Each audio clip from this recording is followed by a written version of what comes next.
बिस्मिल्लाहिर्रहमानिर्रहीम। अस्सलाम वालेकुम फ्रेंड्स, कैसे हैं सब? उम्मीद है सब ठीक होंगे। अल्लाह के फजल करम से हम भी बिल्कुल ठीक हैं। तो आप सबका वेलकम किया जाता है हरीम के किचन में। आप सबके लिए आज थी स्पेशल किस्म का कच्चे आमों का जैम लेके आए हैं।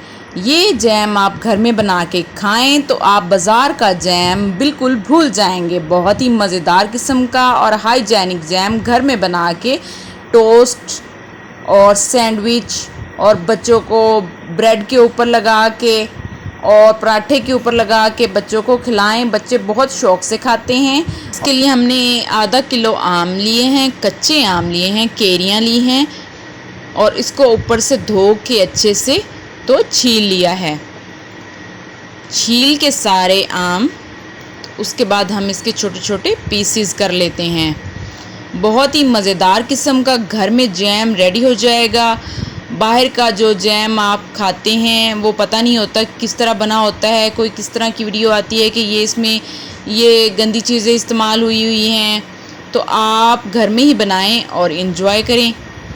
तो पहले मैंने छील लिया है, अब इसको कटिंग कर लेते हैं छोटे छोटे पीसेस में।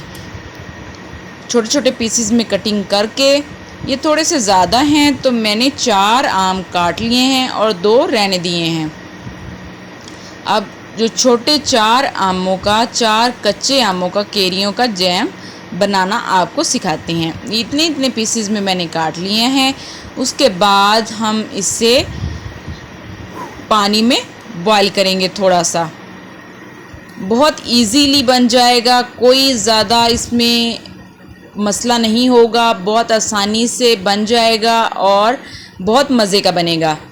तो इसको हम चूल्हे पे रख लेते हैं और इसमें 2 कप पानी ऐड कर देते हैं और 15 से 20 मिनट तक इसे ढक कर हम बॉयल करते हैं।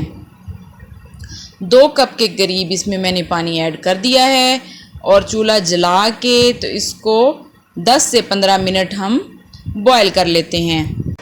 ये देखें, बहुत ही मज़ेदार हमारा जैम बनने वाला है। आप वीडियो एंड तक देखिएगा ताकि आपको पता चल जाए कि जैम किस तरह बनता है प्रॉपर। और बिल्कुल इसी तरह ही हमारी जो हम बाहर से लाते हैं जैम वो बनाते हैं, लेकिन वो ज़्यादा क्वांटिटी में होता है और हम घर में अपनी मर्ज़ी से जितना चाहें उतना बना सकते हैं और ज़्यादा इसे सेव भी किया जा सकता है। किसी भी एयर टाइट कंटेनर में डालकर 2 से 3 महीने तक ईज़िली इसे सेव कर सकते हैं। ये देखें, ये सॉफ़्ट हो चुके हैं। हमने मैंगो को सॉफ़्ट ही करना था, तो ये सॉफ़्ट हो चुके हैं। इसे थोड़ा सा हम ठंडा कर लेते हैं। उसके बाद हम इसे ब्लेंडर में डालकर इसको अच्छे से ब्लेंड कर लेंगे। बहुत इजीली ये ब्लेंड हो जाएंगे क्योंकि ये बहुत सॉफ़्ट हो चुके हैं। तो 3 से 4 मिनट लगेंगे और ये अच्छे से ब्लेंड हो जाएंगे। तो हम इसको ब्लेंड कर लेते हैं। ये देखें, बहुत ही ईज़िली ब्लेंडिंग हो रही है। उसके बाद हम इसे स्टेन करेंगे।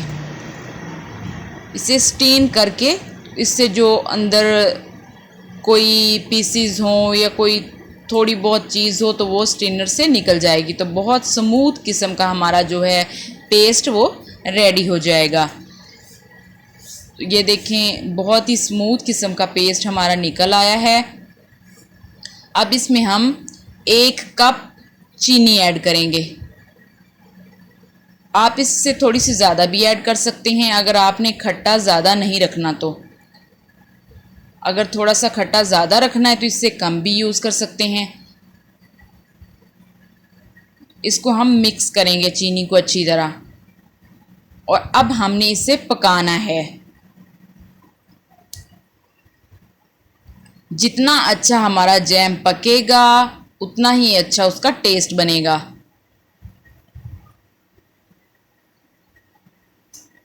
उबाल आना शुरू हो गए हैं। 10 मिनट लग जाएंगे हमारे जैम को रेडी होने में। लेकिन आप ये बना के खाएं तो आपको फील भी नहीं होगा कि आपने घर में बनाया है। और अगर कोई मेहमान आए तो उसे भी सर्व करें और उसे भी फील नहीं होगा कि आपने ये घर में बना के रखा है। ये देखें, ज़्यादा बबल्स बनना शुरू हो गए हैं। तो आप साथ साथ चम्मच हिलाते रहें ताकि कोई भी चीज़ जो है वो नीचे ना लगे। क्योंकि इसमें चीनी है तो नीचे लगने का थोड़ा सा खदशा होता है, तो साथ साथ चम्मच को हिलाते रहते हैं। अगर आप मेरे चैनल पे नए हैं तो चैनल को सब्सक्राइब कर दें और वीडियो को लाइक और शेयर ज़रूर करें। ये आपकी तरफ से एक छोटा सा इनाम होता है कि आपको हमारी वीडियो कैसी लग रही है। अभी ये पक्का नहीं है क्योंकि अभी इसमें ये थोड़ा सा पतला है।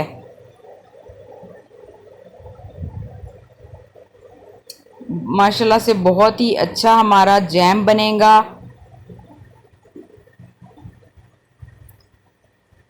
इसको हम ऐसे ही 10 से 15 मिनट पकाते रहेंगे और साथ साथ चम्मच हिलाते रहेंगे ताकि नीचे ना लगे। तो ये देखिए गाढ़ा हो गया है हमारा जैम। माशाल्लाह से बहुत ही अच्छी खुशबू आ रही है और कलर भी बहुत ही अच्छा आया है, और इसमें हमने कोई फूड कलर यूज़ नहीं किया। ये इसका बिल्कुल ओरिजिनल कलर है। अभी भी थोड़ा सा हम इसे और गाढ़ा कर लेते हैं मज़ीद।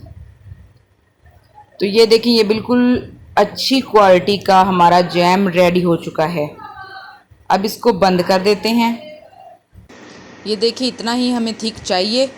अब इसको हम ठंडा कर लेते हैं किसी भी एयर टाइट कंटेनर में या बाउल में, जिसका जो ढक्कन है वो अच्छे से बंद हो सकता हो, उसमें हम डाल देते हैं और इसको सेव कर लेते हैं।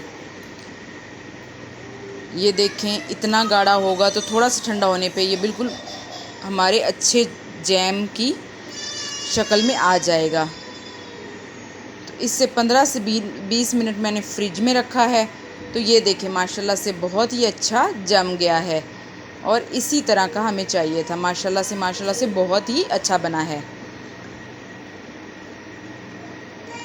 तो आप ज़रूर ट्राई कीजिएगा और मुझे बताइएगा कमेंट बॉक्स में कि आपका ये जैम कैसा बना। मिलते हैं अगली वीडियो में, तब तक के लिए अपना और अपने प्यारों का बहुत बहुत ख्याल रखिएगा और उन्हें मज़े मज़े की चीज़ें बना के खिलाते रहें ताकि इस तरह प्यार बढ़ता रहे।